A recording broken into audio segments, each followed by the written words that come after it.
The Raven by Edgar Allan Poe. Once upon a midnight dreary, while I pondered weak and weary over many a quaint and curious volume of forgotten lore, while I nodded, nearly napping, suddenly there came a tapping as of someone gently rapping at my chamber door. "'Tis some visitor," I muttered, "tapping at my chamber door. Only this, and nothing more." Ah, distinctly, I remember. It was in that bleak December, and each separate dying ember wrought its ghost upon the floor. Eagerly I wished the morrow, vainly I had sought to borrow from my books success of sorrow. Sorrow for the lost Lenore, for the rare and radiant maiden whom the angels named Lenore, nameless here for evermore.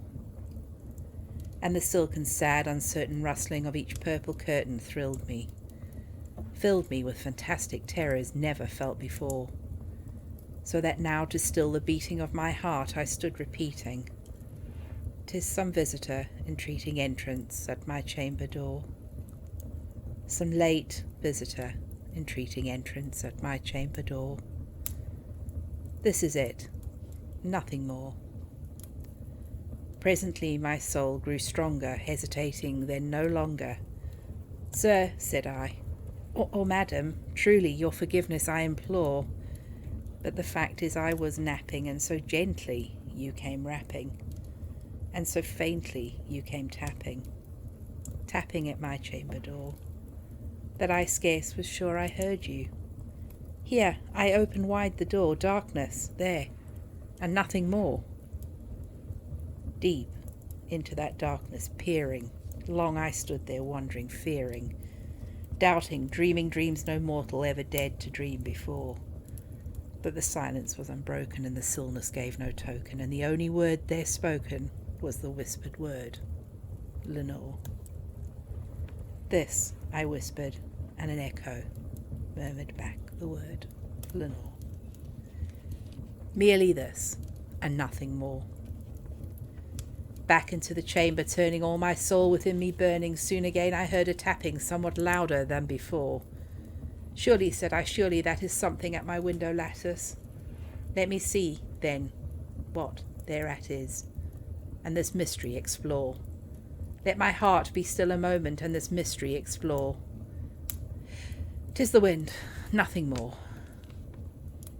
Open, here I flung the shutters, when with many a flirt and flutter in there stepped a stately raven of the saintly days of yore. Not the least obeisant made he, not a minute stopped or stayed he, but with mine of lord or lady perched above my chamber door, perched upon a burst of palace just above my chamber door, perched and sat, and nothing more.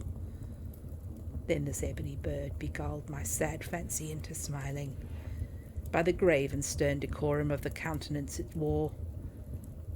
"Though thy crest be shorn and shaved, though," I said, "art sure now craven, ghastly, grim, and ancient raven wandering from the nightly shore, tell me what thy lordly name is on the nightly Plutonian shore." Quoth the raven, "Nevermore." Much I marvelled this ungainly fowl to hear discourse so plainly, though its answer little meaning, little relevancy bore. For we cannot help agreeing that no living human being ever yet was blessed with seeing bird above his chamber door. Bird or beast upon the sculptured bust above his chamber door, with such a name as Nevermore. But the raven sitting lonely on the placid bust spoke only that one word, as if his soul in that one word he did outpour.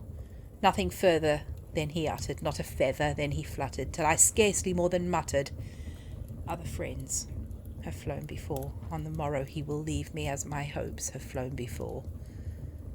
Then the bird said, "Nevermore," startled as the stillness broken by reply so aptly spoken. "Doubtless," said I, What it utters is its only stock and store, caught from some unhappy master whom unmerciful disaster followed fast, and followed faster till his song one burden bore, till the digress of his hopes that melancholy burden bore, of never, nevermore. But the raven still beguiling all my fancy into smiling, straight I wheeled a cushioned seat in front of bird and bust and door. Then upon the velvet sinking I betook myself to linking fancy unto fancy, thinking what this ominous bird of yore, what this grim, ungainly, ghastly, gaunt and ominous bird of yore meant in croaking nevermore. This I sat engaged in guessing, but no syllable expressing, to the fowl whose fiery eyes now burned into my bosom's core. This and more I sat divining, with my head at ease reclining on the cushion's velvet lining that the lamplight gloated o'er, but whose velvet violet lining with the lamplight gloating o'er she shall press. Ah, nevermore. Then methought the air grew denser, perfumed from an unseen censer, swung by seraphim whose footfalls tinkled on the tufted floor. Wretch, I cried, thy God hath lent thee, by these angels he hath sent thee, respite, respite, and nepeth from thy memories of Lenore. Quaff, oh quaff this kind nepeth, and forget this lost Lenore. Quoth the raven, nevermore. Prophet, said I, thing of evil, prophet still, if bird or devil, where the tempest sent or where the tempest tossed thee here ashore, desolate, yet all undaunted on this desert land enchanted, on this home by horror haunted, tell me truly, I implore, is there balm in Gilead? Tell me, I implore. Quoth the raven, nevermore.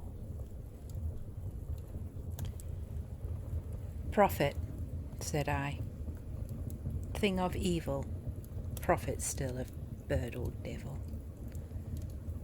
by that heaven that bends above us, by that God we both adore, tell the soul with sorrow laden within the distant Aden, it shall clasp a sainted maiden whom the angels named Lenore.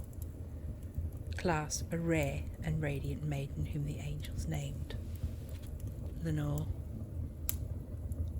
Quoth the raven, nevermore. Be that word our sign of parting, bird or fiend, I shrieked up, starting, get thee back into the tempest and the night's plutonium shore. Leave no black plume as a token of that lie thy soul hath spoken. Leave my loneliness unbroken. Quit the bust above my door. Take thy break from out my heart, and take thy form from off my door.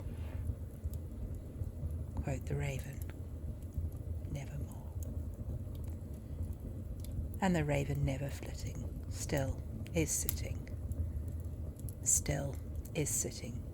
on the pallid bust of Pallas just above my chamber door, and his eyes have all the seeming of a demon's that is dreaming, and the lamplight o'er him is streaming through his shadows on the floor, and my soul from out that shadow that lies floating on the floor shall be lifted nevermore.